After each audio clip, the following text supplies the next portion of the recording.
Testing, testing. Testing.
All right, ladies and gentlemen,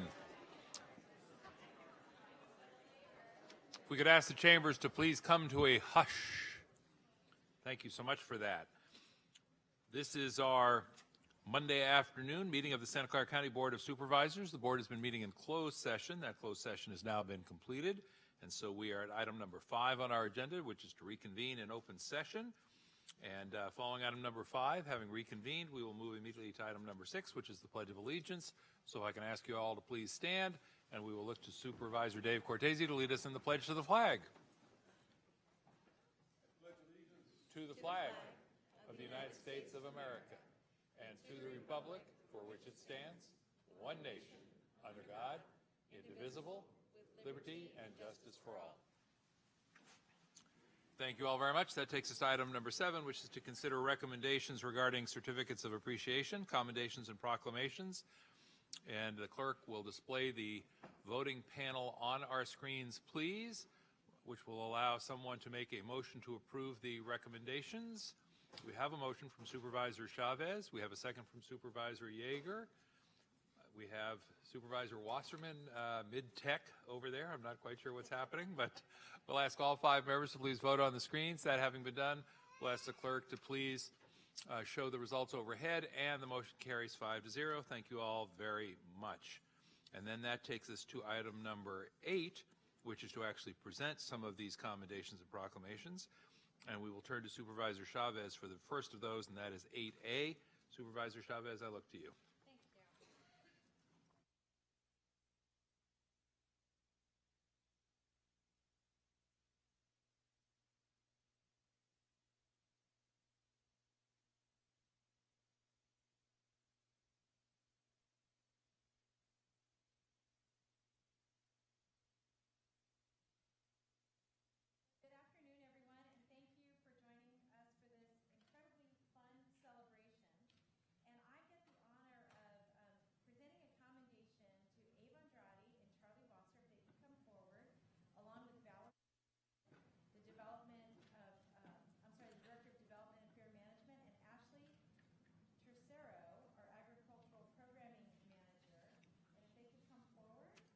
And Supervisor Chavez, forgive the interruption before you move forward. It's not clear to me that the microphone is working for you. All right. One moment, please, because we want every word of this to be heard.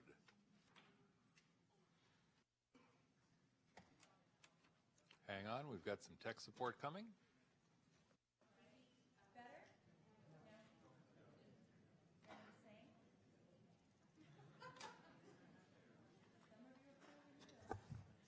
All right. Oh. Plan B. How's that for innovation? We're going to use the old ones. All right. So let me try again.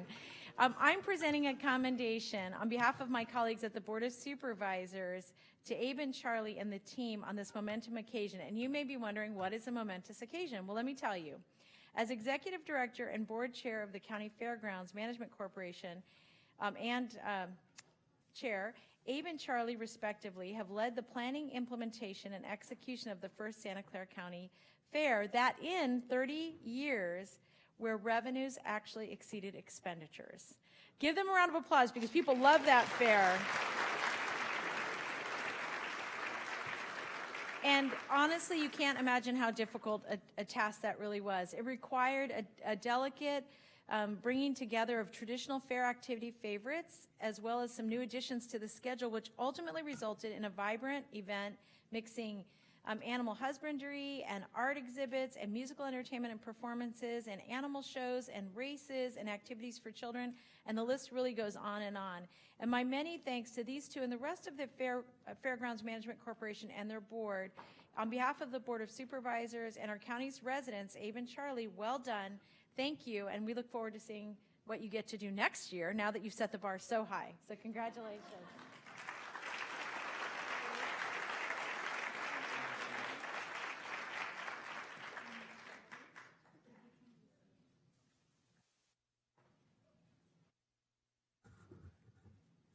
Mr. Chair and fellow all the board members, on behalf of the Santa Clara County Fairgrounds Management Corporation, and a team of very dedicated workers.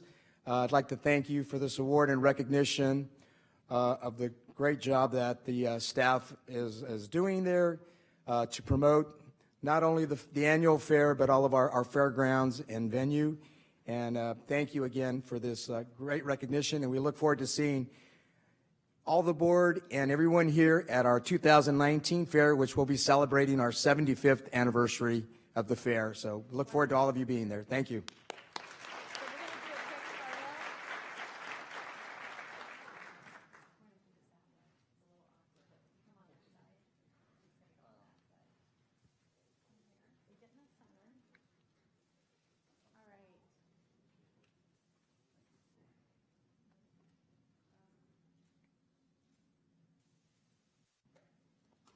Congratulations again.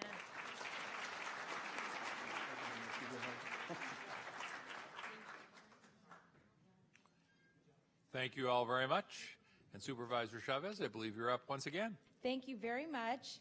And this is a commendation for Jonathan Weinberg as he retires after 29 years of service to Santa Clara County. Can Jonathan come up?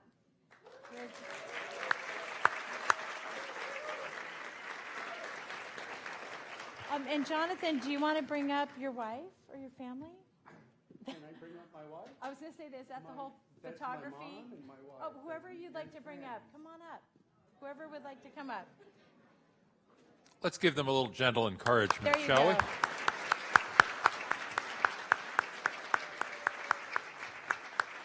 And Deborah, Portia Usher, and Daniel Little, and Justin, if you're here, please come on up as well. I heard the baby say no. Where are you? Oh, that's great. Welcome, welcome. Welcome.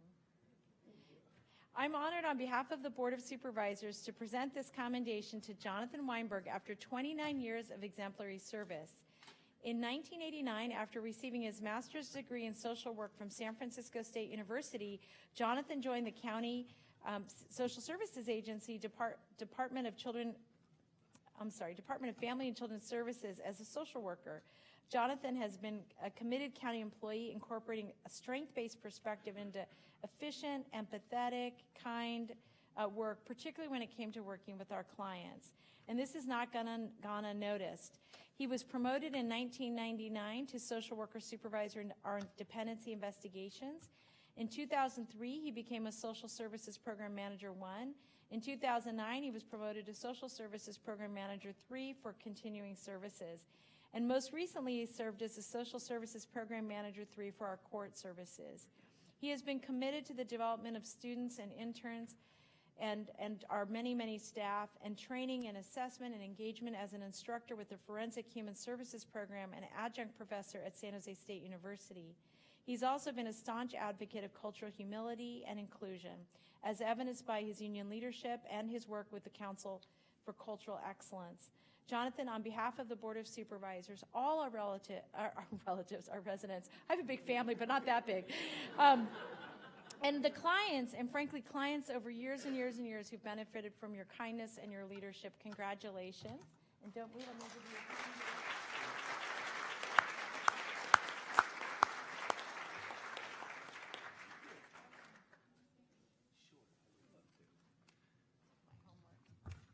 Thank you. I'll make this quick.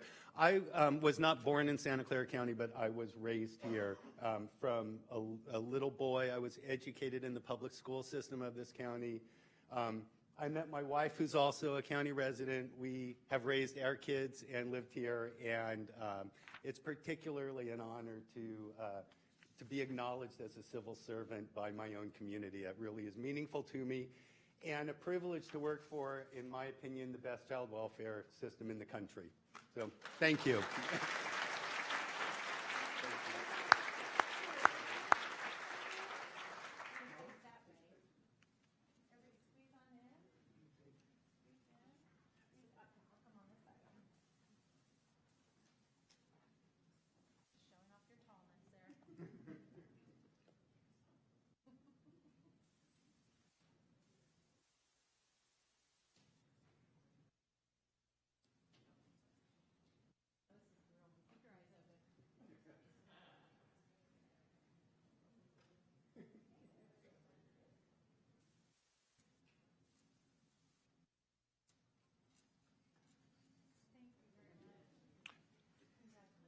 Thank you all very much. And Jonathan, thank you very, very much for all of those years of service.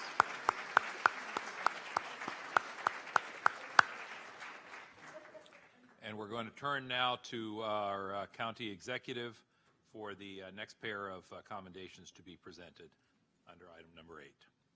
Dr. Smith? Thank you, Mr. President.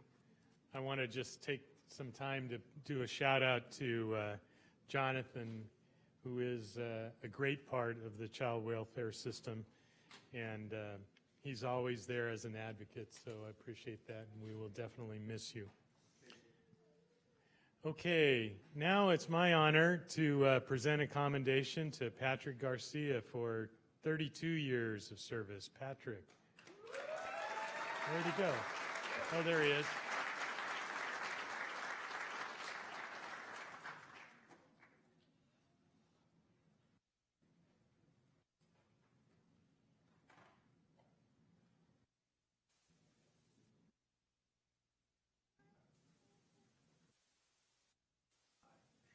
Hello. How are you? Thank you very much. Come on up here. So as I said, this is Patrick Garcia, and he's been with us for 32 years of exemplary public service. He's been in various agencies. He started out as a social worker in the Employee Services Agency, initially with the role of Equal Opportunity Officer, and later went to Senior Management Analyst supporting the Human Relations Department, or Resources Department. He also worked for Social Services for a while and was supporting the Human Resources Department as a Program Manager 1, and also worked in CalWIN Planning and Implementation. However, he spent most of his career in the County Mental Health Department, now known as Behavioral Health, primarily serving in a number of administrative roles, including Senior Mental Health Program Specialist, Mental Health Division Manager, Deputy Director, Mental Health Program Operations, and most recently as Administrative Services Manager 3, where he directed Human Resources, Labor Relations Compliance, Contracts, Administrative Support. Over the past 2 years, Patrick's had an important role in the transformation of the Mental Health Department into the Behavioral Health Department, and his leadership has been critical to the leadership team. He's got extensive knowledge and expertise, which will be sorely missed by our county partners. He's supported and mentored many staff and managers, and they will go on to carry his legacy as they move the department forward. So with that, congratulations on your 32 years of service, Patrick. We hope you have a great retirement. Why don't you step forward? Tony and the behavioral health team, I should have invited them up before. Come on up. Go ahead and have some words. I just want to express my appreciation to this county, which has been particularly committed to the issues of mental health and substance use treatment services that I've been so much involved with over the past 32 years. And it's been my honor to be part of this county and also to be part of this department, and also my honor to be part of the staff who work tirelessly within behavioral health services to provide the services that are much needed in the community. So thank you very much. I appreciate it.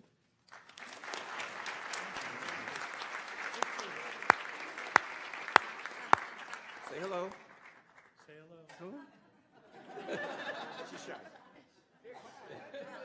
So we'll take a picture. So you just turn Pictures, so we this way.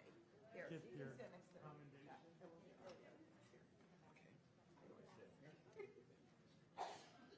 commendation. You see this very diverse, wonderful leadership team?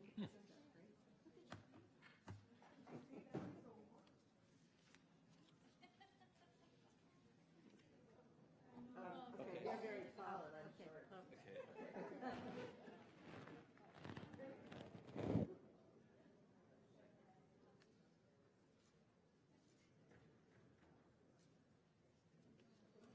Congratulations and thank you very, very much.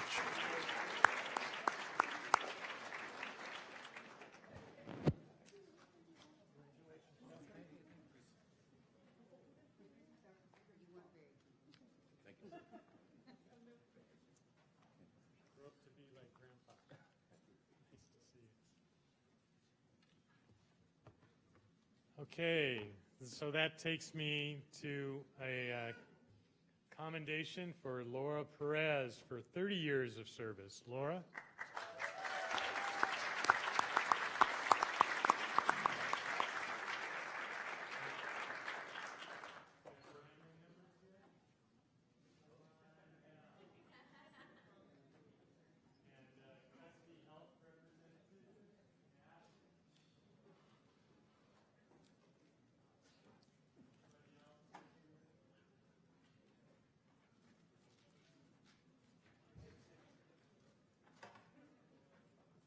We'll give you this as I read about you.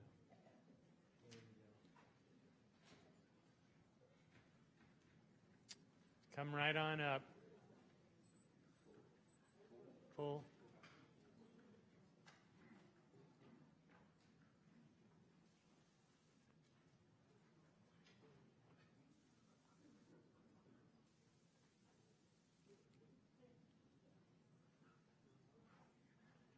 All right. So Laura Perez is retiring from the county after 30 years of service, and she is retiring from the Custody Health Services Department. She started her career with the health and hospital system and has had several roles over those 30 years, including working as a nursing aide on the Surgical 2 main unit, and helping with translation, also working as a medical unit clerk in the jail. And now she has been instrumental in fostering cooperative relationships between the agencies involved in mental health and medical care for the inmates and the correctional staff. No mean task. Very difficult to get everybody on the same page and making sure they're all working and communicating together. But her energy and humor and her passion and commitment for the clients and her use of resources effectively and efficiently have made her a lasting inspiration to all whom she's worked with. She will be greatly missed because of the great work that she's done serving the clients and our staff in an admirable way, and she will be a great loss to the county. So congratulations, Laura, on your 30 years of service, and I'd like you to say a few words.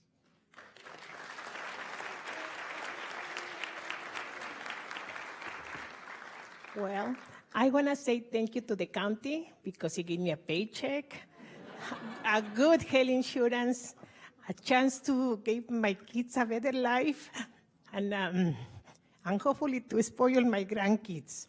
You know, I have been doing my sentence, but committed no crime. So I'm leaving, and I'm going to miss it. Finally, I see my release date finally is in.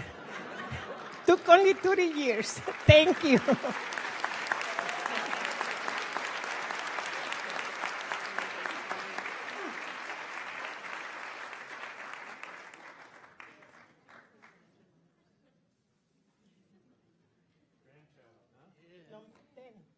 Oh, 10?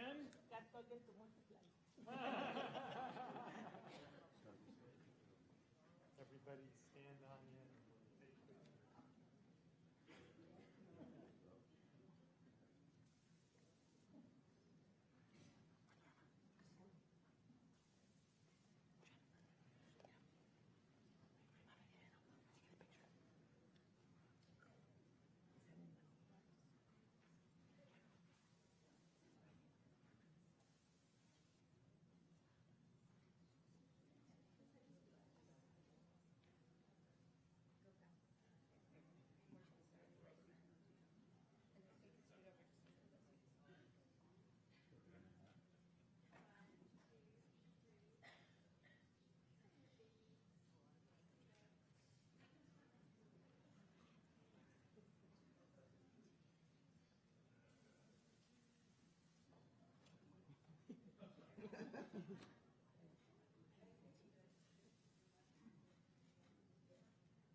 You know, those three retirees, between and among them, have contributed almost 100 years of service. Could we give them all one more round of applause,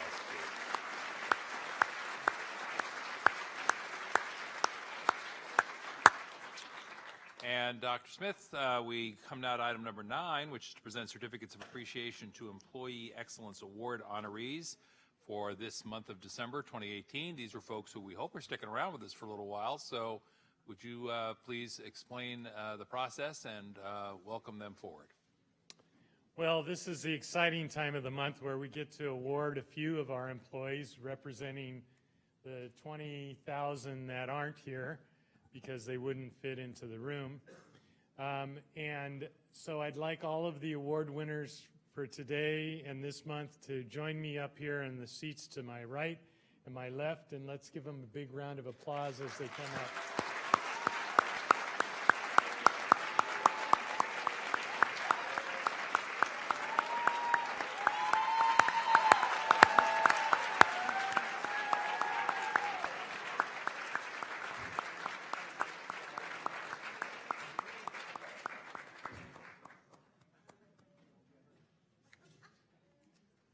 Okay, do we have everyone? We're missing someone. Okay, we'll move on. So the way it's going to work here is I'm going to call your name. You come up here and stand by me, and then I'm going to talk a little bit about you and hopefully embarrass you a little bit in front of your friends. Then after we've done that, then that's your cue to laugh and scream and clap. We will turn you over to the president who will give you your award and then come back and sit in your seat. And once we're finished with everyone, we'll take a bunch of pictures, okay? All right, we'll start with Laurel Anderson.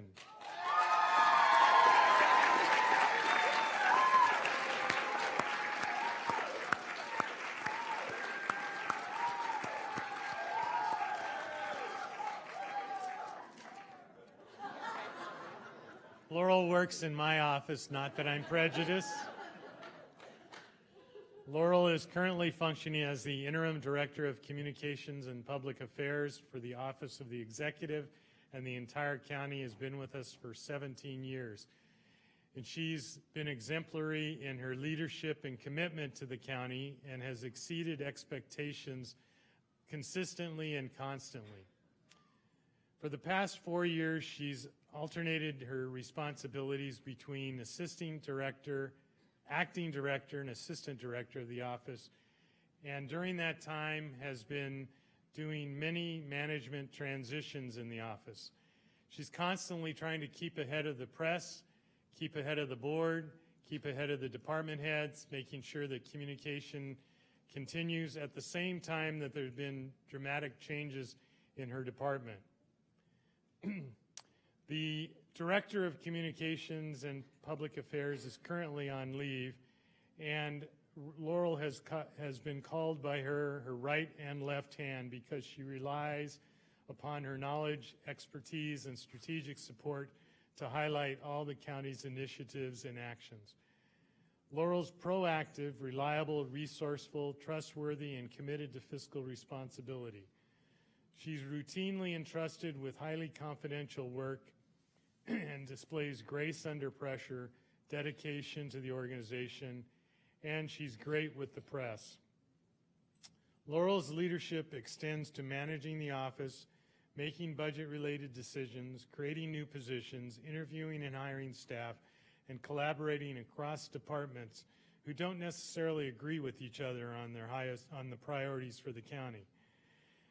Laurel's able to work with us and make sure that the right message gets out to let everyone know what a great county we are. She coordinates the media with the board, with the county departments, with the sister cities commissions, and has a remarkable spirit of collaboration and professionalism. She strengthens the county's visibility and educates the county or the public on the county's programs and accomplishments. When there's an emergency, Laurel works in the Office of Emergency Services to engage all of the team and to make sure that all of the seasoned PIOs work together to get the message out. Her outstanding leadership is reflected in the annual department posters, which go over her accomplishments and the accomplishments of the entire department. So congratulations, Laurel. You really deserve this award. Thank you very much.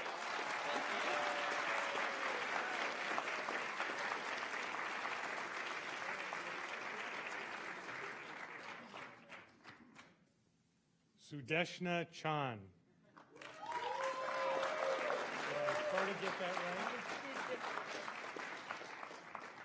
Sudeshna is a senior business information technology consultant with the TSS, which used to be ISD, and has been with us for 3 years. She has worked tirelessly to ensure that the back-end support for the Registrar of Voters is adequate and more than adequate for the June and November elections. She has led the early voting center's technical setup for each of the 7 sites and has been instrumental in ensuring that the interns, IT staff, and ROV staff are all working together to increase voter turnout. This has paved the way to establish the same setup for the current November 6th elections and the ROV's goal of possibly adopting the new vote center model. Sudeshna has worked on the implementation of the Cisco Finesse system that supports major 299 vote and 299 poll headlines for the November election and addresses any vulnerabilities highlighted by the aging current system. This rollout will enable ROV management to better serve our clients and to make sure that our votes are all counted efficiently and effectively. ROV managers are now able to provide improved voter satisfaction during these busy times. This upgrade was done in time for the November elections and will be ready for the next elections coming next year. Congratulations on your great work. Thank you very much.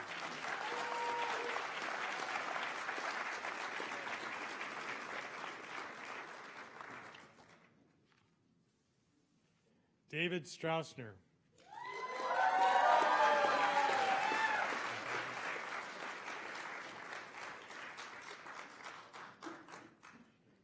You can tell that's procurement.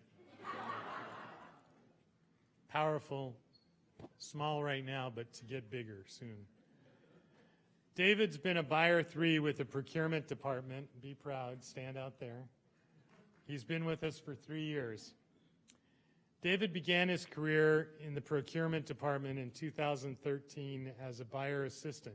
He quickly was promoted to management aide in 2017, ensuring that established contracts were adhered to and the insurance requirements were kept. In addition, David was responsible for administering public records requests and assisting on property disposal activities. In 2017, he joined Procurement's IT and Telecommunications Center contracting division as a buyer 2. By September, he had ably stepped into the lead role of managing and administering 85 contracts worth $195 million, which included countywide IT hardware, network, and storage products, and also services and application solutions. Additionally, David serves as the division data ninja, and he collects, cleanses, maintains, and updates the division's portfolio of all county IT and telecommunication contracts. The portfolio that David maintains serves as the division's Bible, and as its incorporated data is mined and rationalized through many disparate systems. David is highly passionate in his work. He is proactive, using sound judgment and engaging in strategic procurement practices. As a true public procurement specialist, David promotes an open and competitive process, fair and equal access, most cost-effective use of dollars, and he aids in the promotion and social and environmental awareness and responsibilities. He was promoted recently to Buyer 3 in April of 2018. On a personal note, David enjoys spending time with his family.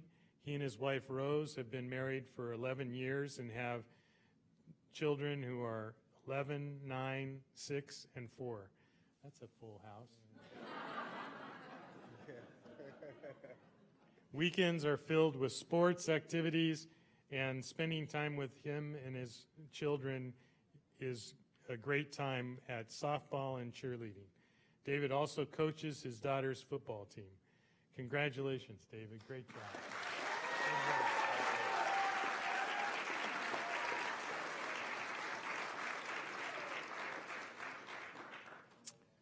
Justin de Oliveira.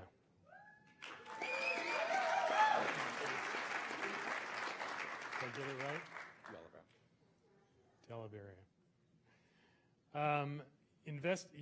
Justin is a criminal investigator with the Office of the District Attorney for 3 years. He is assigned to the Major Fraud Unit in the Bureau of Investigations, and he has demonstrated his commitment to efficiency, effectiveness, and quality service throughout those 3 years with the office.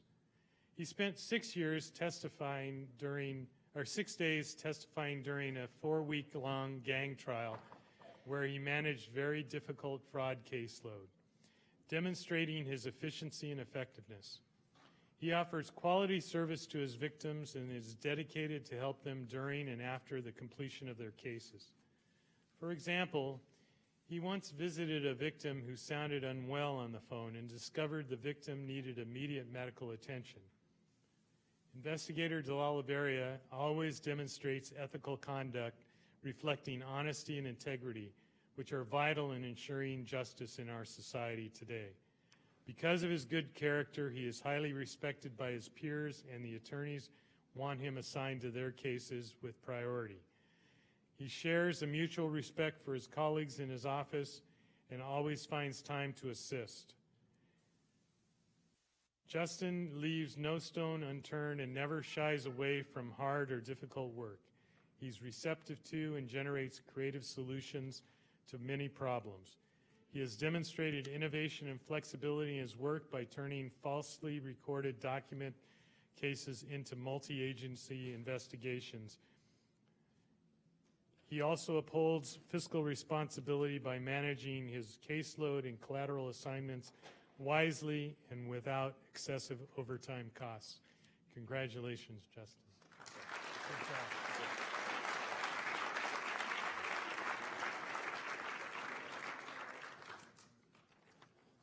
So, Jeff, why did you put that in there about overtime costs? Just joking. Ramon Madriz.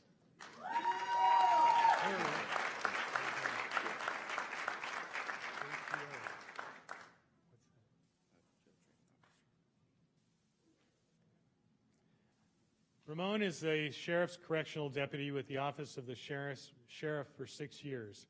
He's an outstanding employee currently assigned to the main jail. He's a versatile team player who has earned the positions as a training officer, which is what I was just asking him about it. Impressive. And emergency response team leader. In addition to being a leader in the facility, Ramon is also a leader in the community. He participates in the Sheriff's Office community outreach. His favorite community service event is the Hook, Line, and Mentor. The event is filled with many kids fishing for the first time, learning to know about the outdoors. Not knowing how to fish himself, Ramon learned how to bait and cast along with the kids. Good job. On a personal note, Ramon was born in Redwood City, California, and raised in East Palo Alto. He earned a degree in criminal justice at San Jose State. Ramon enjoys watching the San Jose Earthquakes and is an avid soccer fan as well as a 49ers fan. He is married and wants to have a soccer team of his own one day. Have you talked to your wife about that? The more the merrier, he often says. When asked why he chose to work here, Ramon gives all the credit to Deputy Sarita, his childhood friend, who encouraged him to apply instead of going to the CDC in Indio. Together, they were hired and attended academy and have grown through the office and are great deputies. Congratulations. Thank you, sir.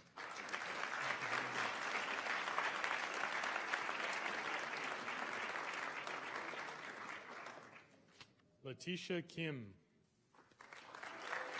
Is it Kim? Yeah. Letitia is a Deputy Probation Officer 3 with the Probation Department.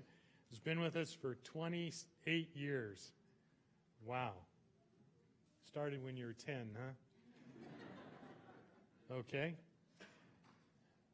Officer Kim's knowledge and expertise obtained through her 20-plus years were assets to everyone in the department. The fact that she's always willing to share information with coworkers is beyond helpful. She's always willing to write a report, do case conferencing, or whatever is necessary. Letitia is the same whether she's speaking with a defendant, a family member, the law enforcement, or a coworker. She's always honest, fair, and open-minded. On numerous occasions, she has gone out of her way to purchase items for defendants who are in need, often before they ask. Because of her extensive knowledge, her numerous community contacts, as well as her historical information about the department, she's a great resource when new ideas and new procedures come up. Because Letitia can see the big picture, she offers intelligent insight into why something has or hasn't worked and what could be done to make it work better. Her out-of-the-box thinking is a definite help to everyone in her caseload and her coworkers and the entire organization. While holding people to the highest standards, she's always willing to meet people where they are and to encourage them to do the same. Letitia always represents the department in a positive manner, regardless of what she's doing and the type of situation that she's dealing with. Without her, we would lose great resources and a great smile. Thank you, Letitia.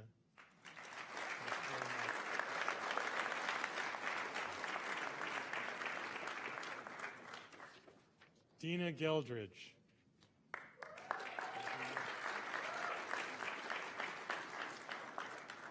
Dina is a Child Support Service Officer for the Department of Child Services in the Enforcement Division on Team 3, has been with us for 17 years. She transferred to the department in 2009 and was committed to providing excellent customer service to both custodial and non-custodial parents. She always has a cheery disposition when working with members of her team and other units. She received a thank you from the non-custodial parent who commended her for always being helpful. Dina's interested in continually sharpening her customer service skills and recently participated in a week-long advanced strategies for customer engagement training. Great job. In addition to her regular duties, Dina volunteers for the department's emergency response team, the office that is committed to improving morale and as a work group's committed and streamlining work processes. Dina attended her first Child Support Directors Association conference in 2017 and was so inspired by the experience that she spoke about it in the all-staff meeting to encourage others to attend. In 2018, she attended again. This time she participated as a moderator for one of the training classes. On a personal note, during her time off, which I'm sure is very little, Dina enjoys spending time with her family, including her grandparents who have been married for 70 years, and watch her son play football. Congratulations. Thank you. Good job. Thank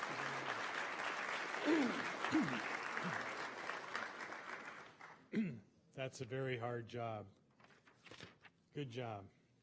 Jose Ascano.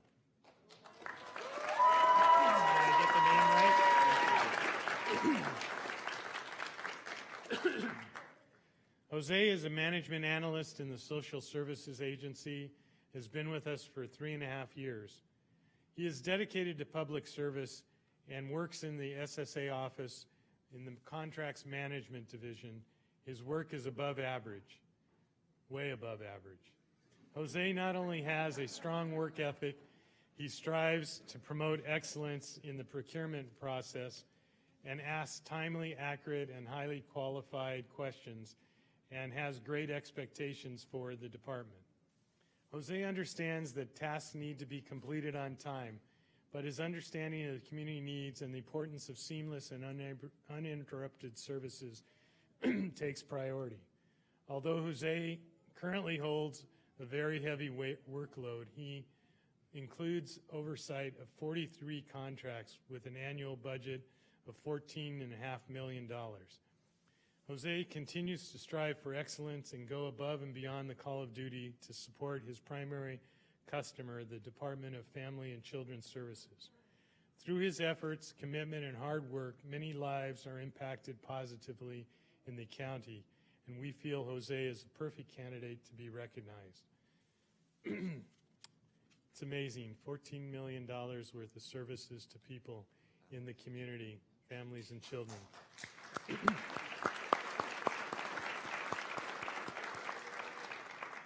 Sometimes we think that only the people who actually touch the candidates, not touch, communicate with the candidates.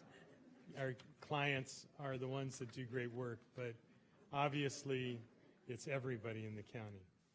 On a personal note, Jose likes to shop. You're kidding. Shop? Hate that. Staff at the office know that if anyone wants a bargain on tennis equipment, perfumes, or clothing, Jose's the person to ask. He's also very fashionable, a great person to give fashion advice. I'll talk to you later. Recently, Jose explored camping, and according to him, it's not his cup of tea. He's most proud of taking care of his mother and helping others to achieve their best. Thank you very much, Jose.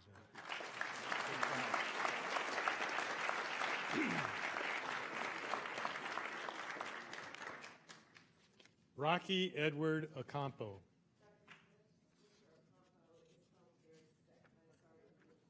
Okay, he's the empty chair. We'll do him next month.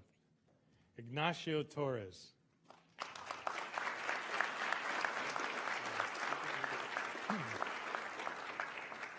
Ignacio is a lead janitor with HHS Environmental Services, who's been with us for 9 years. Mr. Torres has been an employee of the Environmental Services Department for 7 of those years. As a lead janitor, Ignacio has been dedicated and exceptionally qualified to be an employee for the county. He's willing to take on additional job assignments and help whenever there is a need, always with a pleasant attitude. Ignacio has a strong work ethic that contributes to his consistency, the excellency of his work, and he is quick to help others and take responsibility for his actions. He's a multitasker, completes his assignments with minimal direction, and adapts to change very easily, which is really necessary in this job because things change constantly over at the hospital. Ignacio is a very dependable employee. He's punctual, has great attendance. He's recognized by the Environmental Services Management for exceeding job expectations and is a great member of the department. On a personal note, he enjoys spending time with his children and his family. He likes to go to dinner and movies in his day off. And in addition, he's a car enthusiast and likes working on modifying his cars. Congratulations, Ignacio.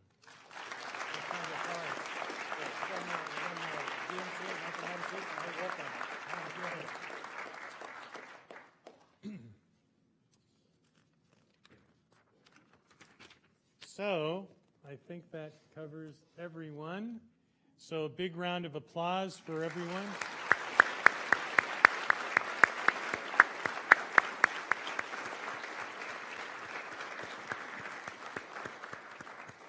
And it's an honor for myself and the board to honor our employees every month. We know that they're the ones who do all the work, and we deeply appreciate their commitment to the community.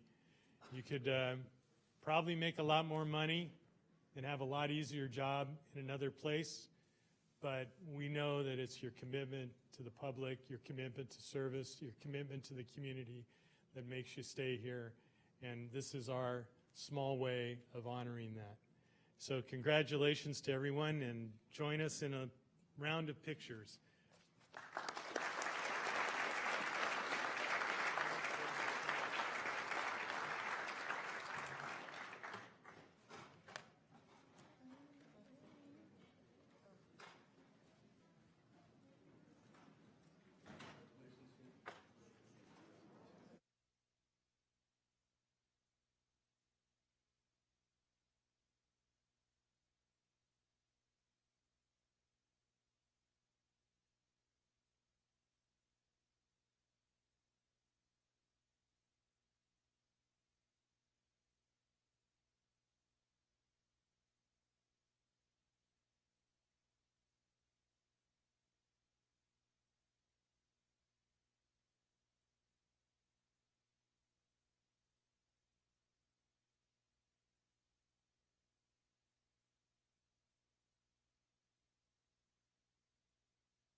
All right, ladies and gentlemen, thank you. We are in recess until 5 p.m., so we have a 7-minute recess. We are in recess until 5 p.m.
you just have to listen. Testing, testing. Testing, testing.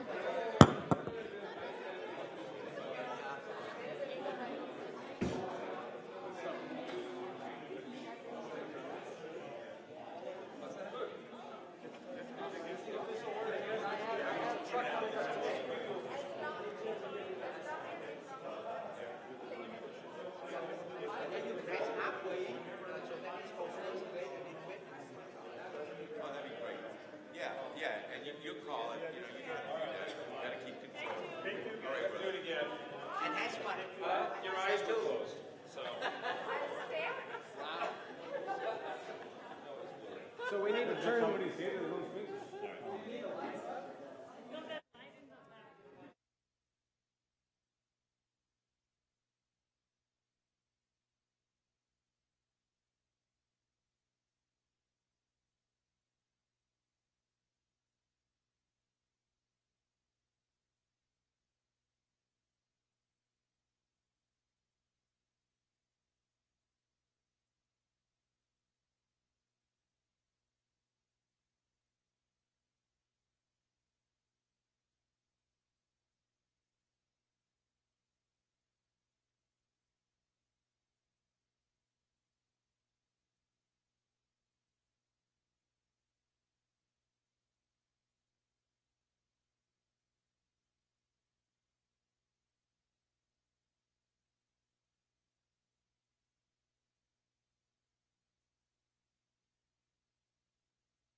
Testing.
Thanks. How are you? Tyler, did people call you Tyler when you were little or something else? Tyler. My mom. So I have a Tyler in our family that is he only goes by Ty Man, and if you don't call him Ty Man, he's about like 11. New rules. He's really cute. He's like, no, I'm Ty Man. I'm Ty Man. Sorry about it. These are some things Christine asked me to give you. This one in particular, she wants to know, can we get this going while you're gone. Okay, good. All right. All right, ladies and gentlemen, the hour of 5 o'clock having arrived, it is time for our board to reconvene for item number 10 on our agenda. That is a time-certain item, the Truth Act Community Forum. And as indicated in our agenda, that item was scheduled to be heard no earlier than 5 o'clock. But as I've just mentioned, 5 o'clock has arrived. So if we can ask folks entering to do it quietly, please. Quietly, please. Thank you. And if we could ask a member of the clerk's board to ask the board members to reconvene here in the chambers.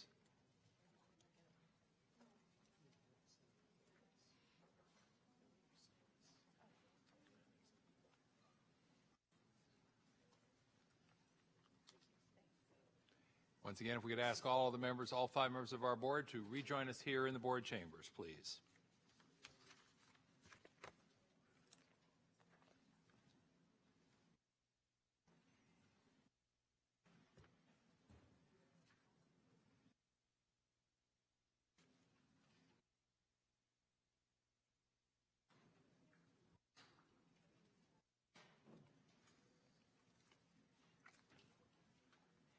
All right, we have 4 of our 5 board members present, and I believe the 5th one is on his way. Will be with us just a moment after the brief recess. And that takes us, as I said, item number 10. And let me turn to the County Council, Mr. Williams. Mr. Williams, my understanding is that you are going to help us conduct the follow-on to our item, which was continued from October the 16th. So may I turn to you, and as I do, let me note that we have, oh, gosh, 1, 2, 3, 4, 5, 6, 7, 8, 9 cards from folks who have indicated a desire to speak. Do we have any other cards? I'm going to ask folks to help us manage our calendar and our schedule tonight by turning your cards in now. And if we don't have them by, let's say, 5:15, then I think we're just going to call all the cards in by 5:15 a night's worth. Okay? So I'm losing colleagues, not gaining. Okay? So that's, we are now up to 11. Mr. Williams, thank you very much. How would you like to proceed? Mr. President, committee members of the board, I'm going to turn it over to Lead Deputy County Counsel Kavita Narayan, who's going to introduce some folks from other departments and begin with our staff presentation. Good. And before we go to that staff presentation, I should just mention that I am reminded by the clerk of the board, we do have translation services available, I believe, for both Spanish and Vietnamese. So if we have folks who would like translation services, we have them in both Spanish and Vietnamese. Welcome, and I'll turn to you. Good afternoon. My name is Kavita Narayan. Just by way of very brief context for this event, the Truth Act, which is a state law that was put into effect a couple of years ago, requires cities and counties in California to hold a community forum once a year to provide information to the public about interactions between that local government agency and federal immigration and customs enforcement, and to receive and consider public comment from the community. Now, as I think most people are aware, it is longstanding county policy in this county not to use local resources to assist ICE with getting access to individuals in our criminal justice system.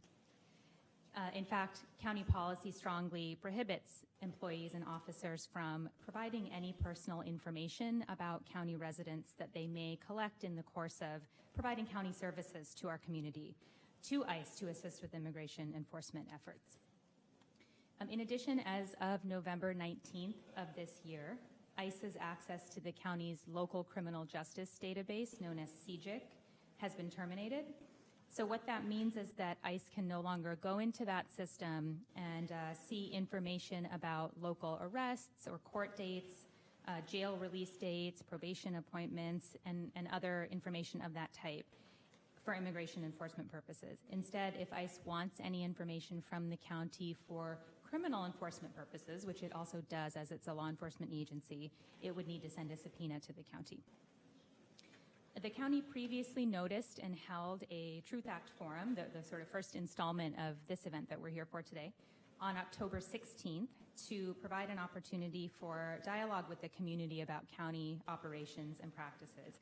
And today's event provides a second opportunity, in particular to allow for additional public comment and participation by those who were not available for the first forum, since that one was held during business hours. At the first forum, a couple of months ago, the board directed the Office of the County Council to work with the community groups that work with members of the public who are impacted by criminal justice, by immigration enforcement, and similar issues on an agenda for today's meeting. So in November, county staff, including myself, had an in-person meeting as well as a follow-up call with 8 community group representatives. And those groups gave some clear recommendations about how to structure today's forum in order to both maximize public participation by community members, both those who have benefited from the county's longstanding policies of not using its own resources to assist ICE, and those who may continue to have fears in today's climate, and to ensure that the county's commitment to supporting the community is highlighted and brought out and discussed in this setting. The final few words I'd like to say are that the community organization shared some questions and some requests for information about county practices with respect to ICE. And so sitting with me today, I have Deputy Chief Probation Officer Jermaine Hardy to my left, Beth Chance, who is Immigration Counsel with the Public Defender's Office, is to my right, and I believe I also saw Assistant Sheriff Taylor in the audience earlier to provide information from the Sheriff's Office. And so they are here to give some of that information and answer those questions that were raised by the community groups when I met with them a couple of weeks ago. Any other comments at this time? Not at this time. All right, and then a reminder to folks that we ask that if you do wish to speak, that you do submit a card just so we can keep track of the number of speakers and manage our calendar to everybody's best ability. And colleagues, we have about 13 cards at this point. I expect we'll get another couple here in a minute. My inclination is to provide the standard 2 minutes because I think we want to be sure we hear from folks. That's why we've scheduled this evening meeting. All right, then let me just call folks up, and if you would come up in the order in which I call you. And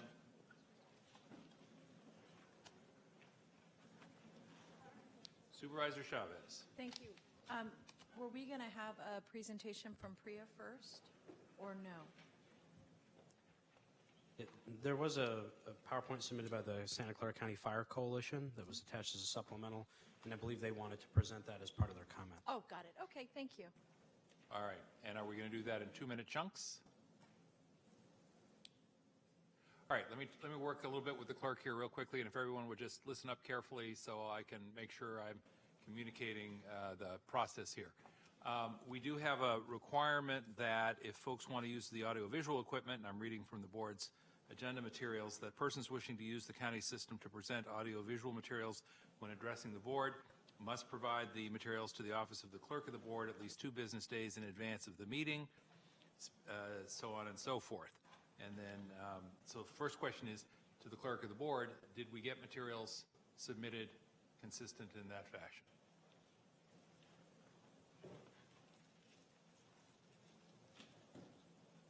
Megan Doyle, Clerk of the Board. As I understand it, the materials were submitted on Friday.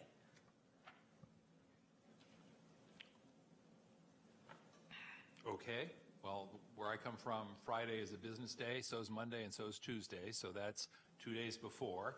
Did we authorize the presentation, and if so, is it more than 2 minutes? I believe that's up to, we did not authorize the presentation because I believe that's up to the board president, or in this case, maybe perhaps the department also preparing the report. So we have it ready to go, but it's your discretion, I believe.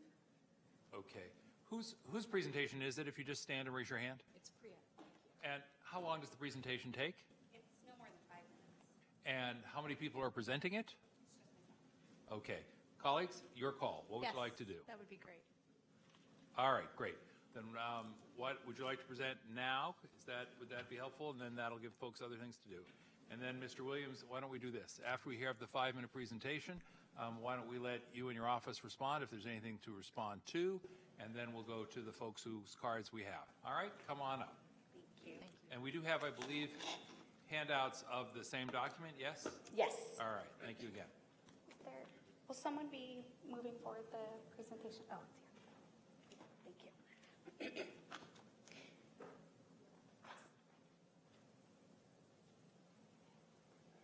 Good evening. My name is Priya Moorthy. I'm the Policy and Advocacy. Yes. Sorry.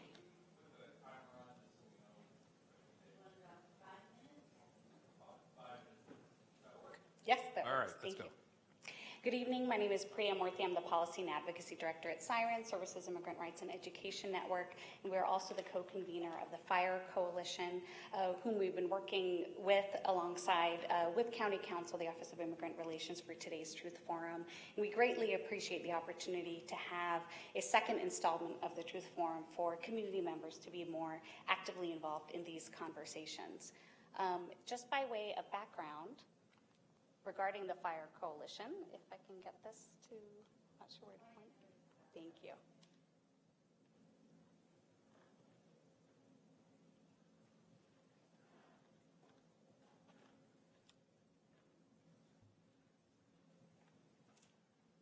Well, I'll keep going and hopefully it will cooperate. But by way of background, for those who are not aware, the Santa Clara County FIRE Coalition, which stands for the Forum for Immigrant Rights and Empowerment Coalition, was established in 2010 and addresses the intersection of criminal justice and immigration issues affecting community members in Santa Clara County. And members, as you can see on the slide here, include Silicon Valley Debug, Siren, PACT, Sacred Heart Community Service, Stanford Immigrant Rights Clinic, Pangea Legal Services, and among others. And we advocated for the civil detainer policy that we currently have in place.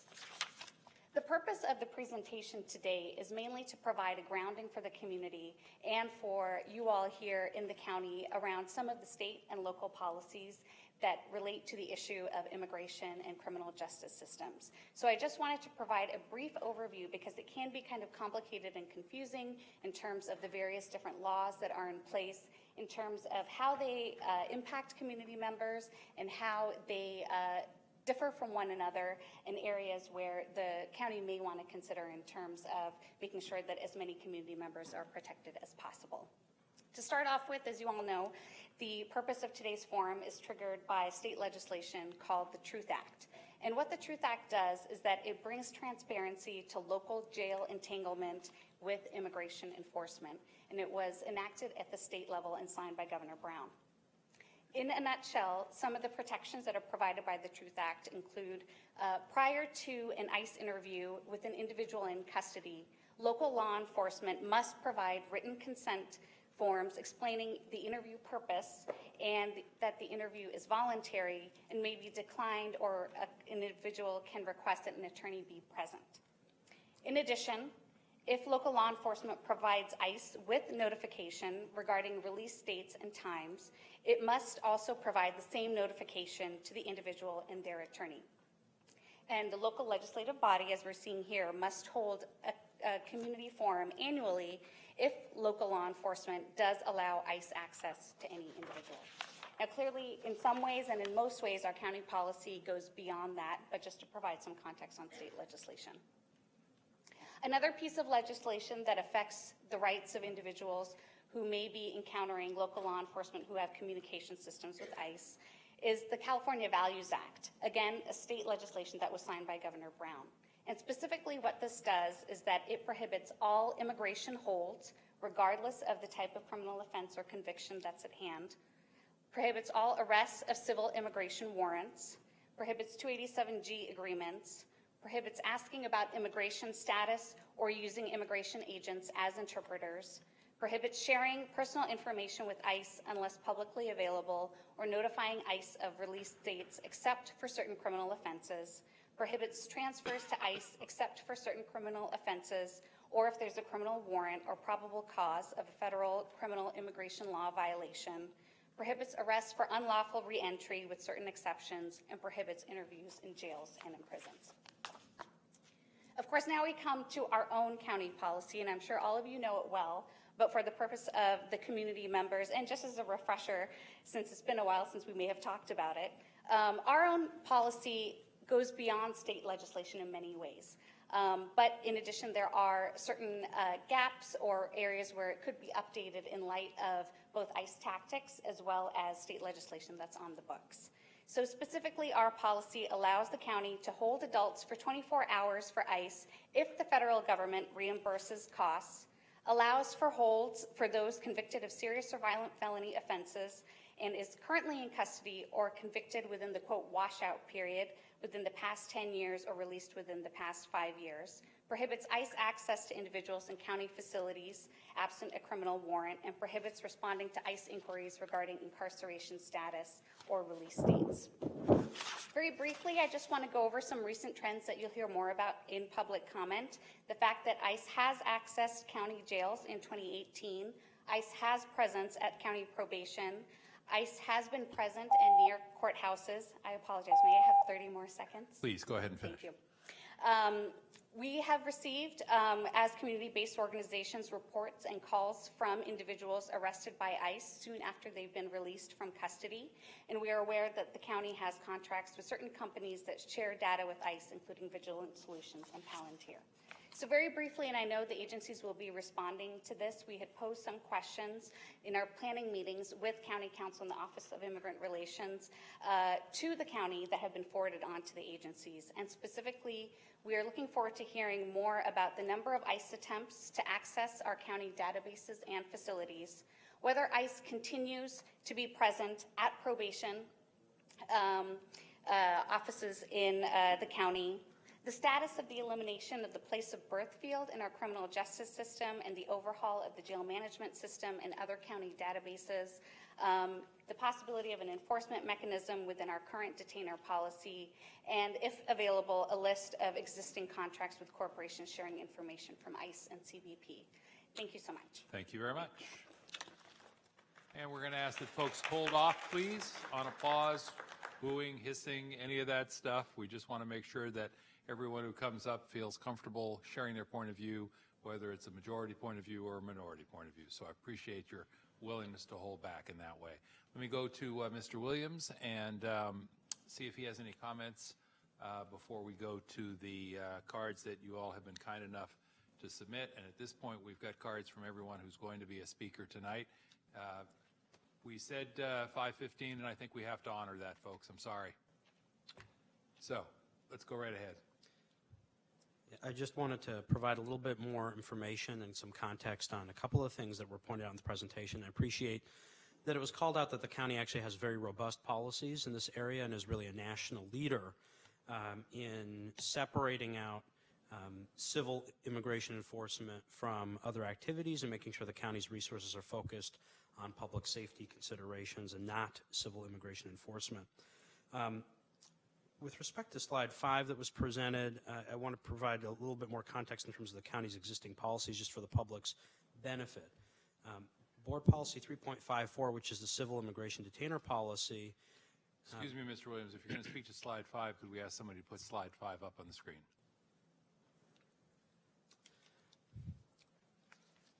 Thank you. This policy, since this policy's adoption, ICE has never agreed to have any written agreement with the county to reimburse costs. And therefore, since the adoption of this policy, the county has not, I just want to repeat, has not honored any ICE civil immigration detainer hold at all.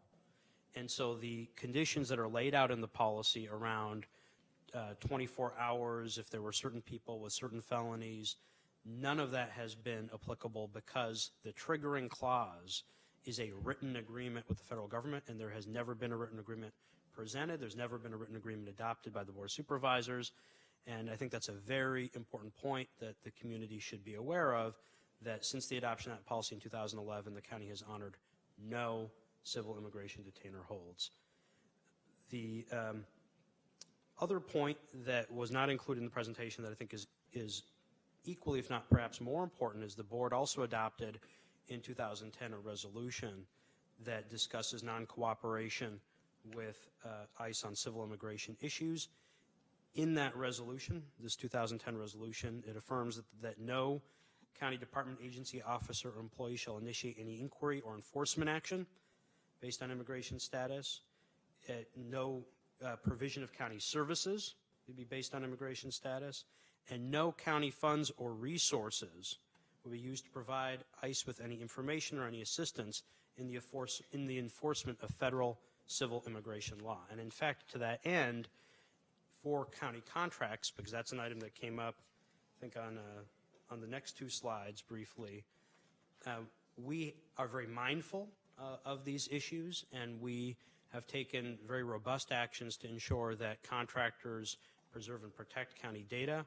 We have very specific provisions. So, for example, the county's agreement with Palantir, there's a firewall. There's no data sharing. We have no contracts with vendors to share data with ICE for civil immigration enforcement purposes. And all of our contracts with our vendors in general have very robust data protections, but where we believe that there's sensitivity with respect to immigration issues, we actually go even further than our standard language, which is very protective of county data, to add additional data protections. And I wanted that to be out there as well for the public. So these are things we're very mindful of in the county counsel's office. I know county administration is extremely mindful of these. I know that the county law enforcement and public safety agencies are extraordinarily mindful of these issues as well. And the policy direction from the board with respect to any information sharing, any cooperation, any funding, that has been very clear since that 2010 action by the Board of Supervisors. So I wanted to make sure that both the board and the public was aware of that context. Thank you, Mr. Williams. Before we go to the public for comment, I do have one more clarifying question, if I may. It's not clear to me what the interaction between the first bullet on this page and the second bullet on this page is suggesting, but I do remember that we had not one but two extended conversations here at the dais within the last half dozen years, and there was some discussion about allowing holds, and I'm looking at the second bullet now, for those who have been convicted of serious or violent felony offenses, and the board voted not to do that. Am I remembering that correctly? Correct. Under the current policy, which has not actually been amended since 2011, although there were some discussions since then, because there is no written agreement with ICE, under the current policy, the county cannot honor any civil detainer hold, regardless of any serious violent felony offense.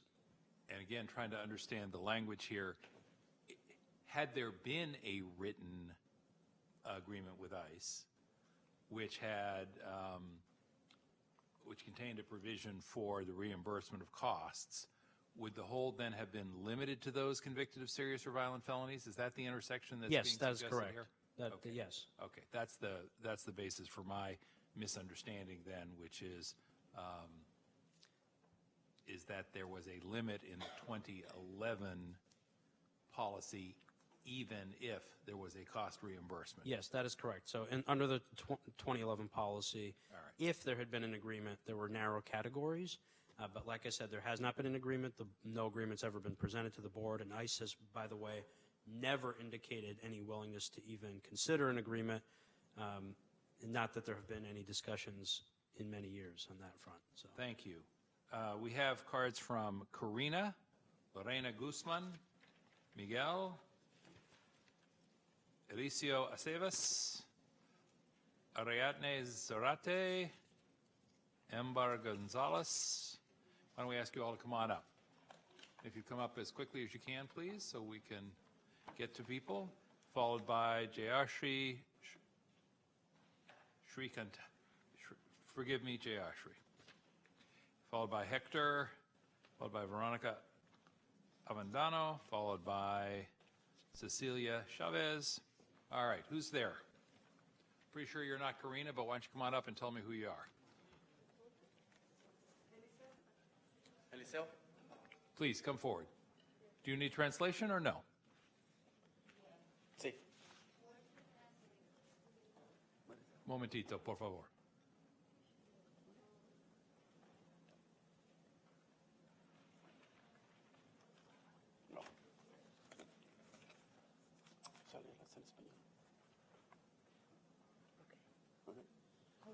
how do you prefer? ¿Cómo lo querías hacer? En español y ya no me sé la carta. Y la tengo todo en inglés. ¿Lo que dice? Oh, lo tiene en inglés. And a reminder, when translation services are necessary, we do double the time to make sure that the full comment can be offered. En español. He has a copy of his speech in English. Great.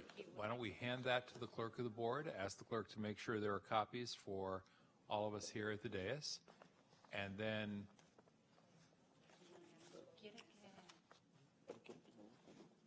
Pero le voy a esta, ¿verdad? Ok, pero todavía quiere que yo hablo por usted o no? No, o sea, esa es para ellos, pero esta la voy a leer yo en español.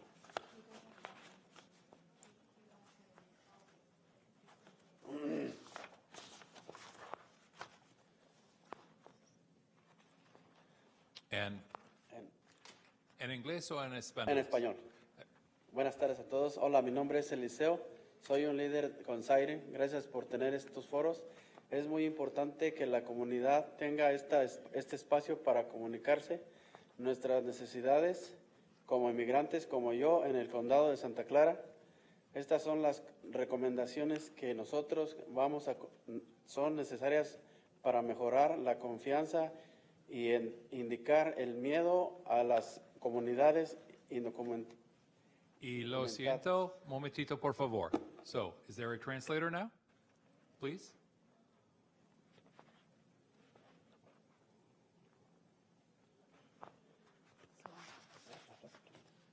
My name is Eliseo. So he is a leader with Siren.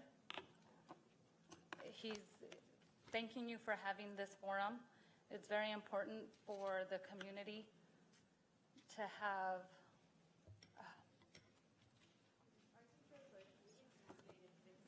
Yeah, sorry. No te lo van a acabar. Sorry. No worries. Hi, my name is Eliseo. I'm a leader with Siren. Thank you so much for holding a forum. It's really important for our community to have a space to communicate our needs to the county. So these are a list of recommendations that we think are necessary in order to create a better relationship and trust and eradicate the fear in our community, in undocumented communities. Nuestras recomendaciones, primera, es reforzar la policía de política de retención civil del condado, eliminar las excepciones y la contingencia de los requisitos de reembolsos y hacer que sea ejecutable al convertirlo en una ordenanza. Segunda, restrinja el acceso de ICE a las bases de los datos del condado mediante la eliminación inmediata del campo, del lugar de nacimiento o a las bases de datos de justicia penales existentes y garantice la participación y supervisión salidas de la comunidad sobre las bases de datos futuras. 3. Adoptar una ordenanza que prohíba los contratos de los condados con compañías que recopilan información o crean bases de datos que se comparten con ICE o CBP. 4. Asegurar que las investigaciones del condado para apoyar a los inmigrantes estén disponibles para ayudar a todos los inmigrantes e eliminar la excepción delictiva actual en los fondos que se proporcionan actualmente. Muchas gracias por apoyar nuestro trabajo. Y aquí está la carta que le di a ella. Gracias. So he said, these are the recommendations. First, strengthen the county's civil detainer policy by eliminating existing exceptions, its contingency upon reimbursement requirements, and making it enforceable by adopting it as an ordinance. 2, restricting ICE access to the county's database by eliminating the place of birth field in the current criminal justice databases and ensuring robust community input and oversight over these future databases. Adopting an ordinance prohibiting county contracts with corporations that collect information or create databases that are shared with ICE or CBP. And lastly, ensure county's investments to support immigrants are available to assist all immigrants and eliminate the current immigrant carve-out in funding that is currently provided. Thank you so much for supporting our work. Thank you. Next speaker, please, and if you'd identify yourself just so I can keep track of who's spoken and who hasn't. Buenas noches. Good night. So, Do we need translation again? yes. Yes, no problema. Ajá. Please, thank you for your help. Mi nombre es Karina Guzmán y soy una líder de Siren. Soy una madre inmigrante y vivo en Campbell, aquí en California. Hi, my name is Karina. I am a leader with Siren. I'm an immigrant mother, and I live in Campbell, and I lived there for 14 years. Muchas gracias por todo lo que han ayudado a la comunidad inmigrante, pero estoy muy preocupada acerca de la colaboración y el acceso dado por el condado a la migra de bases de datos e información. Thank you for everything you've done to support immigrants. I am really worried about the collaboration and access to databases the fact that ICE have been having access to databases in the county. Tenemos que tener en cuenta que este condado tiene un gran número de familias inmigrantes y acceso a la información por la migra podría tener a nuestras familias en peligro de deportación. También rompe nuestra confianza con el condado y la policía. We have to be mindful that this sharing of information could be extremely harmful for our immigrant families and could put us at risk of deportation, and we completely break our trust with the county and the police department. La migra es una institución que no respeta los derechos de los inmigrantes y continúa sus abusos en contra de nuestros derechos. ICE is an institution that doesn't respect immigrant rights and continues to abuse its power and abuse our rights. Sabemos que hay muchas formas en las que la ley santuario en California todavía permite que haya comunicación entre los sistemas criminales y la migra. Yeah, we've seen that California's policy still has a lot of loopholes to allow communication and access to databases by ICE. Por eso es importante que ustedes usen su liderazgo en pensar una ordenanza para protegernos localmente. This is why it is important that you take your leadership in passing an ordinance that protects us locally. El condado de Santa Clara ha liderado el camino a nivel nacional al tener la política de colaboración ICE más sólida en el estado y en el país. Santa Clara County has taken leadership in the step towards having the strongest policy where there's no collaboration, the policy that it's more solid around the state and the nation. Necesitamos que el condado utilice su política actual del condado como sistema de responsabilidad por si esa política no es respaldada. We need accountability mechanisms to be in place in case this local policy it's not obeyed and it's not respected. Solo así nos podremos asegurar que nuestra política realmente protege nuestros derechos. It is only then that we can be fully sure that we can be protected in this county and that our rights will be protected. Muchas gracias por apoyar nuestros derechos. Thank you so much for supporting our rights. Good night. Thank you very much. Next speaker. Welcome. Buenas tardes. Mi nombre es Lorena. Soy una líder de Siren. Good afternoon. My name is Lorena. I am a leader of Siren. Quería agradecer al condado por todo lo que han hecho en proteger a la comunidad inmigrante. I would like to thank the county for everything that they have done to protect the immigrant community. Es muy importante que el condado actúe en proteger a la seguridad de la comunidad inmigrante. It is very important that the county act to protect the security of the immigrant community. Hay mucho miedo en nuestra comunidad y es importante que el condado no participe en la agenda del presidente Trump de deportar a familias inmigrantes como la mía. Okay. There is much fear in our community, and it's very important that the county not participate in the agenda of President Trump in deporting immigrant families such as mine. Las deportaciones crean separación de familias y el miedo muy profundo de nuestras comunidades.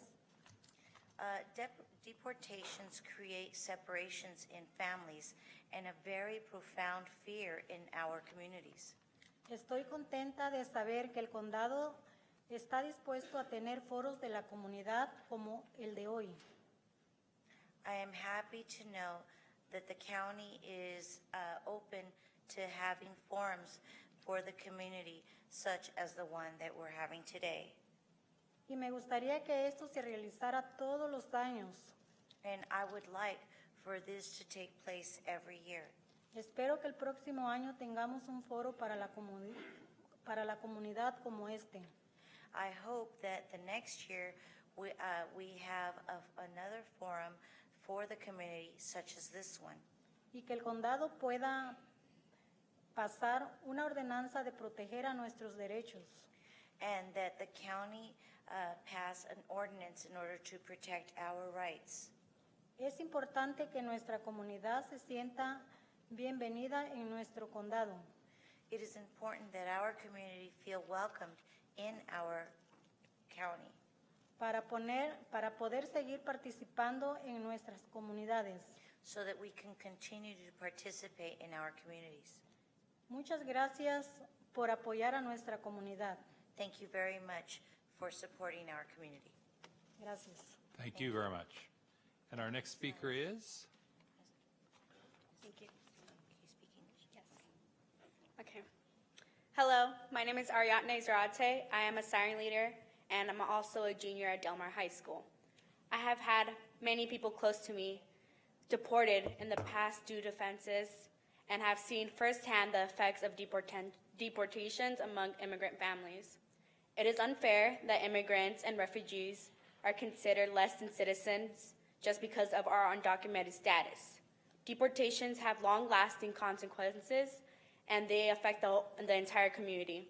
As a county welcoming of immigrants, we need to ensure that our local polices align with our message.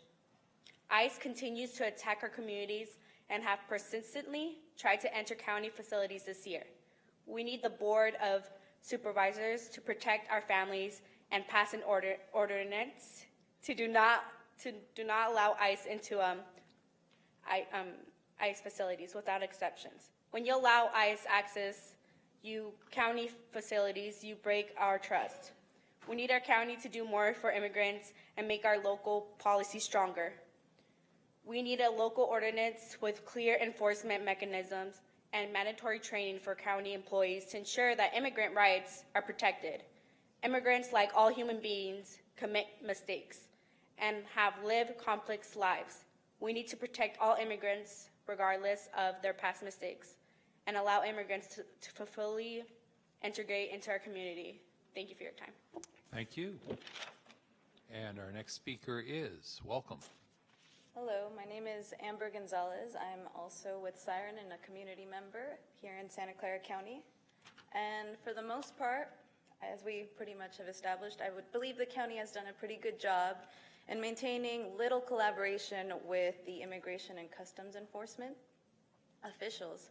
And it's also greatly appreciated that the county is taking the time to discuss with the community access to information they can or could provide to ICE. I personally believe that we should maintain a high standard when it comes to being a sanctuary city or county, and therefore would like to ask that the County of Santa Clara continue to maintain zero contact with any officials related to ICE, especially when it comes to information of our residents. Our county, like state policy and surrounding municipalities, should be blocking ICE sweeps and actions when it comes to Northern California. Consequently, to hear that our county could honor, but perhaps hasn't, but could technically honor any detainer request if reimbursed for the cost of providing information is still very off-putting. It essentially tells us, the public, that for the right price, resident information can be bought by ICE. The life, liberty, and pursuit of happiness by the immigrant community should not be used as a bargaining chip for the Santa Clara County. Thus, we should alter any law that on paper could allow any sharing of information regarding our immigrant residents. Thank you for your time. Thank you very much. Next speaker, welcome. Hello, my name is Miguel. I am a Siren leader and also a resident here at San Jose. I am a son, I'm also Christian, and I attend DeAnza College, and I'm studying political science. So thank you all for your work in protecting immigrant rights. I feel a little bit scared and anxious to know that ICE have had access to county databases in the past. This sharing information is harmful and scary for immigrant families. I was unaware of these databases. It creates a concern to know that the county have any communications and collaborations with ICE. ICE operations have shifted in the past 2 years, and our current county policy needs to be updated to reflect Trump's threat to increase deportations and immigrant detention. Access to databases are a tool used by ICE to criminalize and deport immigrant communities. ICE is invested in working hard to crack down on certain loopholes in order to terrorize communities and place them in fear. In order for our communities to feel safe and welcome, we need to know that our local government is not allowing ICE to access county resources with the goal of deporting our families. We need to have ordinances in place to reflect our welcoming message, and thank you so much for your time. Thank you. Our next speaker is? Mi nombre es Héctor Rincón. Welcome. Thank you. Soy parte o miembro de la Voz de los Trabajadores y también del Comité de Derechos de los Inmigrantes del Sagrado Corazón. La Junta de Supervisores ha tomado liderazgo en adoptar y mantener su política que dice que sus cuerpos policiales no responden a detenciones, notificaciones, transferencias u otras solicitudes por la migra para asistir en la ejecución de leyes federales civiles de inmigración. Sin embargo, nuestras comunidades inmigrantes y musulmanas aún están en riesgo y están preocupados con mucha razón por el aumento de corporaciones privadas que están suministrando datos y otros servicios a ICE y CBP con el propósito de deportar o detener a nuestros vecinos, familiares, amigos y compañeros inmigrantes y para vigilar a residentes musulmanes. El 6 de febrero del 2018, el Consejo Municipal de la Ciudad de Alameda rechazó una propuesta de $500,000 para comprar escaneo automático de placas de autos de Vigilance Solution, una compañía en Livermore, debido a las preocupaciones sobre el contrato que Vigilance Solution tiene con ICE para compartir información. El 20 de marzo del 2018, el Consejo Municipal de la Ciudad de San Pablo pospuso una propuesta de 2.49 millones que incluía lectores de placa de autos de Vigilance Solution debido a la misma preocupación sobre sus prácticas de compartir datos. La Junta de Supervisores del Condado de Santa Clara puede implementar medidas fuertes para proteger aún más a sus residentes vulnerables contra el monitoreo sin sospechas y la creación de bases de datos que son explotadas para practicar discriminatorias medidas por medio de adoptar una ordenanza que prohíba contratar con dichas compañías. Este junio, la ciudad de Richmond adoptó una ordenanza similar para proteger a sus residentes y no ser cómplices en sacar provecho de la vigilancia, detención y deportación de sus residentes. Necesitamos hacer realidad el llamado un condado acogedor. Nuestro presupuesto no debe dictar nuestra moral. Si realmente estamos en contra de las políticas xenófobas de Trump, no deberíamos subvencionar su máquina de deportación por el dinero. So my name is Muchas Hector. gracias. Thank you. My name is Hector Rincon. I am with the Workers' Voice and with Sacred Heart Community Services Immigrants' Rights Committee. The board has taken leadership by adopting and upholding its longstanding policy of local law enforcement not responding to ICE detainers, holds, notifications, transfers, or other cooperation requests in order to assist with enforcing federal civil immigration laws. However, our immigrant and Muslim community are still at risk and legitimately concerned with the ever-increasing number of private companies that are supplying data and other services to ICE and Customs and Border Protection for the purpose of deporting or detaining our immigrant neighbors and our community, and for the surveillance of Muslim residents. In fact, there are several companies in Silicon Valley that are supplying data broker, extreme vetting, and or detention facility services to ICE or CBP. On February 6, 2018, the Alameda City Council rejected a $500,000 proposal to purchase automated license plate readers from Vigilant Solutions, a Livermore company, due to concerns about Vigilant Solutions' contract to provide data to ICE. On March 20, 2018, the San Pablo City Council tabled a $2.49 million proposal, which included license plate readers from Vigilant Solutions, also due to the same concern about data sharing practices. The Board of Supervisors of Santa Clara County can enact strong measures that protect vulnerable residents from suspicionless monitoring and the creation of databases exploitable for discriminatory ends by adopting an ordinance that prohibits the award of county contracts to any such vendors or companies. Wrapping up, please. All good? Thank you very much. And who is our next speaker? Welcome. Buenas tardes, mi nombre es Verónica Vendano. Soy residente de San José, líder del Sagrado Corazón de Derechos de Inmigrantes.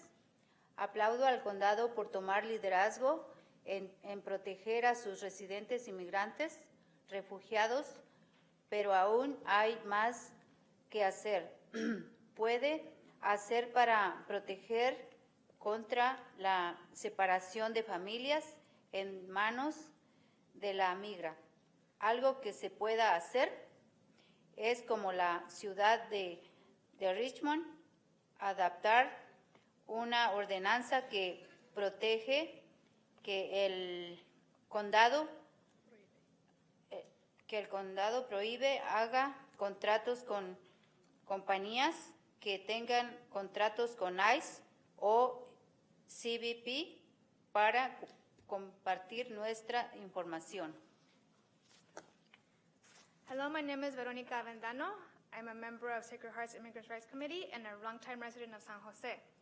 I also applaud the county for taking leadership in protecting its immigrant residents and its immigrant and refugee residents. However, there is still more that the county can do to protect us from family separation in the hands of ICE. Something that the county can do is, like the city of Richmond did this June, adopt an ordinance that prohibits the county from contracting with companies who have contracts with ICE or CBP for data sharing of our information. Thank you. Gracias. Thank you very much. And our next speaker, welcome. Hi. My name is Jay Shrikantaya. I direct the Immigrants' Rights Clinic at Stanford Law School, where I'm also a professor and have been for the last 14 years. I'm speaking from my role as a collaborator with the Fire Coalition, with Silicon Valley Debug, and with Siren and other organizations. What I wanted to do is just make a couple of points relating to what we can learn from past database-related ICE access. And so I think what is helpful in a truth forum is to know the number of times that ICE has had access to the CJIC database, the terminals that were used, the fields that were accessed, and that kind of granular information allows us to learn from what's been transmitted in the past, so that we can think about that as we go to the future, and with the future, the plans after CJIC and the new databases that the county's developing, what is the best way for the community to have input into what fields there are, how those fields are maintained, who has access to them, what is the process by which corrections are made, et cetera. How can the community, as you heard, the community is extremely interested and involved, how can the community have ongoing input into those databases so that we don't repeat any mistakes that were made in terms of communication with ICE in the past. I think this is an opportunity for the county to continue to be a leader in ensuring that ICE doesn't have either intentional or unwitting access to information about county residents. Thank you. Thank you very much, and apologies for the mismanagement of your name. Who's next? Good evening. I'm Tracy Rosenberg from Oakland Privacy. I didn't hear my name called, but I filled out a card, and it seemed like we were getting to the end. So that's I have okay. your card. Go right ahead. All right. We worked with the county on your surveillance transparency ordinance, and that was a pleasure. I wanted to speak with you a bit about some of the ways in which sort of ICE conduct is sort of changing within the sort of new California that we're looking at. There's no doubt that the county's policies are strong. And in fact, I really would be happy if many other counties would be as good as Santa Clara has been on separating civil immigration enforcement out of public safety. You have really been a leader, but that doesn't mean that we shouldn't have this conversation, and it doesn't mean that there isn't a bit more that we can do. As you know, even with the minimal amount of participation that the county is currently engaged in, the LEAP database is a problem. As you know, the Vigilant database is a problem, even though I understand that you are not sharing plates and I understand that you are a receive-only agency, but its existence and the way that it operates is a problem. What we are seeing is that as California sort of tightens up, or at least in some areas starts to kind of pull out of sort of serving as ICE's agents, we're seeing private companies jump in and try to fill the gap, which they are doing. So I want to sort of encourage you to take a look at the sort of ways in which public monies may be subsidizing these kinds of activities, even as the county itself pulls back. And when we talk about contracting ordinances, what we're talking about is basically pulling public money out of civil immigration enforcement. Thank you for your comments. Thank you. I have cards from, I believe it's Cecilia Chavez, and then from, forgive me, I cannot read the first name, but the last name looks to me to be Escorza, and then Louis Rocha, and then Lauren, I believe it's Renaud, and then, Katuska? Who's up next? Come forward, please. Welcome. Hi, good evening. I'm Luis Rocha, and tonight I'm here as a taxpayer, and I want to applaud all of you for your bold vision and courageous leadership on this issue. Often you don't hear about us being taxpayers being concerned about this, but I want you to all know that we are definitely concerned and watching what is taking place.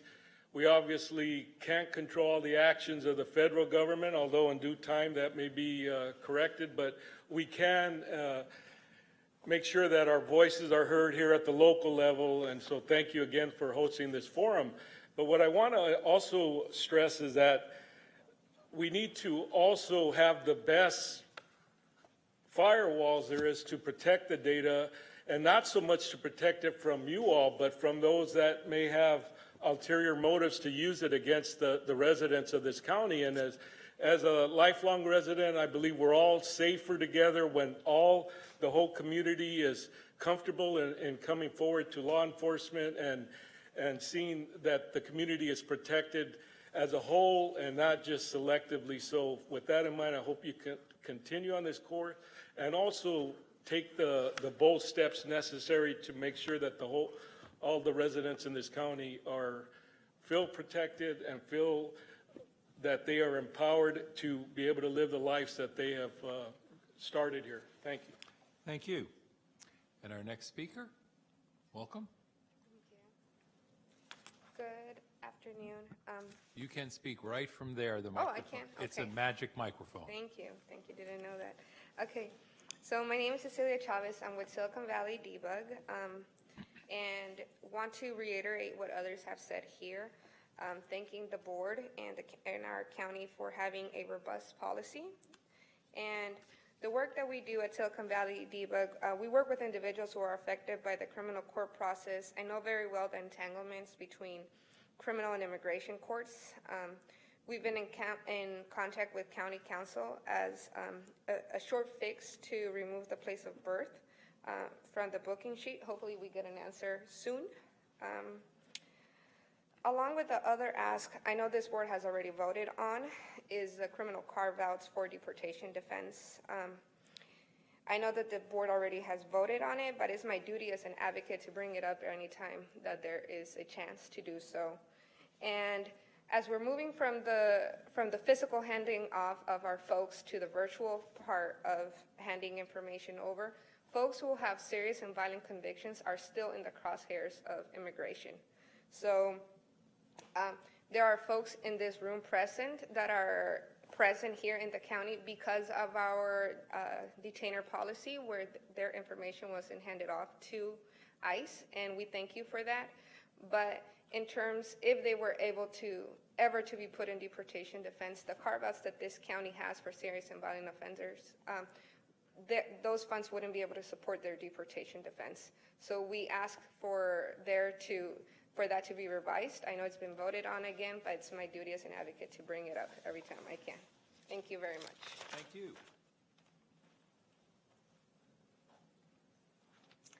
Hello, my name is Saraita Escorza, and I'm also community organizing with Silicon Valley Debug. And I also want to echo what my colleague Cecilia said. You know, we want to thank the board, county council, for working with community organizations and the Fire Coalition to allow community participation and make sure that this forum was accessible to the community, and you provided opportunity for them to speak. You've definitely been a leader in Santa Clara County in terms of the civil detainment policy, and we know that other counties where I particularly support families as well, San Mateo County, we're really looking in the leadership that you've been able to provide here in Santa Clara County to further protect immigrants. But there's also other areas where we can also step in and further protect immigrants. So the Deportation Defense Fund, I think we're also in support of making sure that we revisit the carve-outs because families are still struggling with this issue. And it's difficult for families to be able to pay for a private attorney to support their loved ones who are still in the intersection between immigration and criminal court. So we ask for your support and make sure that you're considering this issue as we move forward, and that we can keep our immigrant communities in mind. Thank you for your comments. Next speaker. Hi, my name is Katiuska. I'm a community organizer with Siren. So I just want to take a time to thank you all for being here. You all have like the strongest policy. You all have been amazing.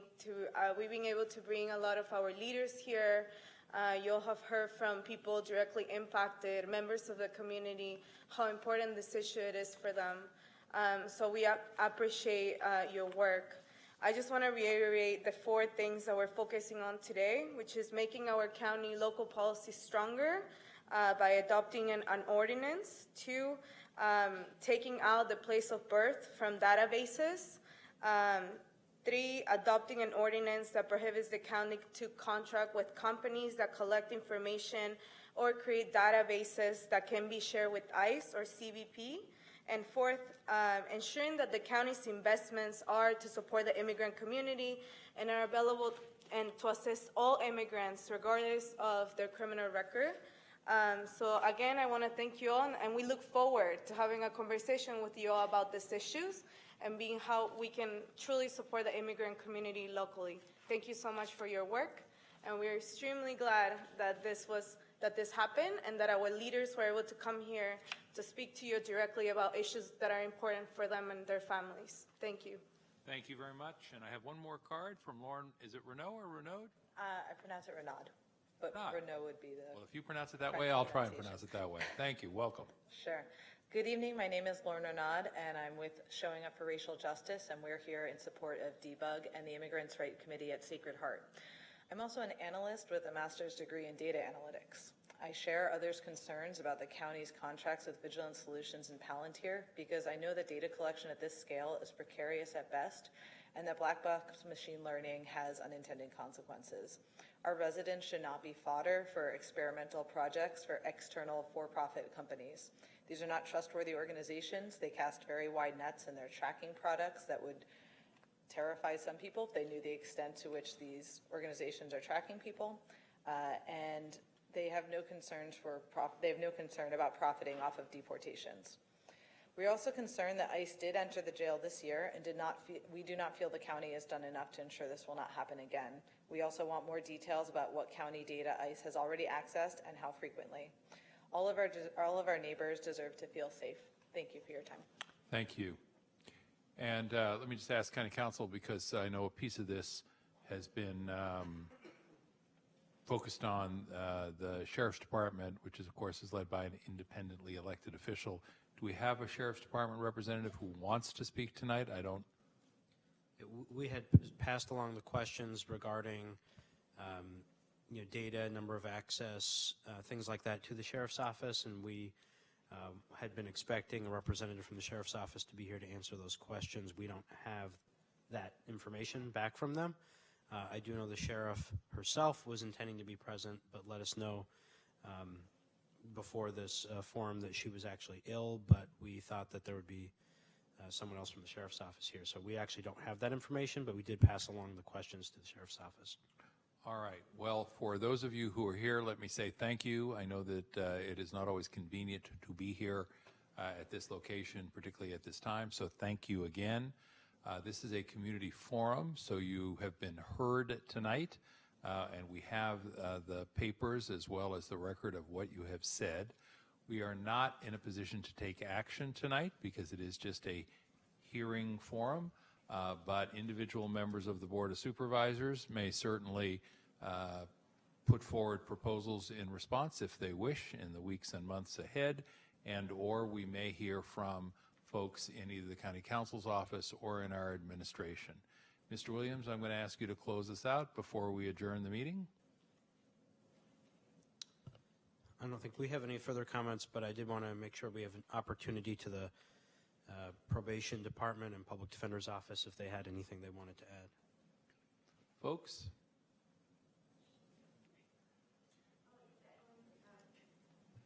Just to echo the thank you from the community for the county's proactiveness on these issues, and also to echo requests to eliminate the carve-out provisions and the funding for removal defense, as these are our office's clients as well, and I can tell you firsthand that they are in need of representation, and our office isn't able to provide that kind of representation at this time, so the funding of community-based organizations to do that for our clients should be without those restrictions. And thank you for inviting me. Thank you. Anyone else at the table? Yeah, I'd like to echo what the community had said tonight. Our defendants, victims, and witnesses shouldn't live in fear. Probation supports the policies and ordinances that have been passed by the board. Our rapport with our clients is really important. Without having that rapport, it makes it really difficult to do supervision and provide them with treatment services. And any perceived collaboration with our office would, I think, make our community not as safe. We definitely need to have them to be able to feel safe to come forward, report, and share information with law enforcement. All right. Thank you very much, Supervisor Cortese. I just wanted to ask a process question Please. regarding that issue with the lack of anyone here from the Sheriff's Department tonight to respond. Is it really asking kind of a legal and process question about tonight's hearing and what's required and what's not required and what we can do perhaps over and above? But I'm just wondering if we can get that information or continue to pursue it from the Sheriff's Office and then post it as a supplemental to this hearing, not only on the website, but make it available to advocates, who came out tonight, or organizations, including, and obviously, the Board of Supervisors as well. I guess we call that an off-agenda report, but if we can supplement. We'd be happy to request that the Sheriff's Office provide that as a public off-agenda. As the President said, I mean, and we all know we couldn't have taken any action on it tonight anyway, so although it would have been great to have it here, we can continue to hear from constituents, and as President Simidian said, individual board members can take a look at that data and see if it brings up any additional considerations that we want to bring back to the board later. So I'll close my order book. Thank you for that. All right. In the absence of any other lights, I believe that concludes this evening's meeting. Without objection and hearing none, the meeting is adjourned. Thank you all very much again for being with us tonight. Much appreciated.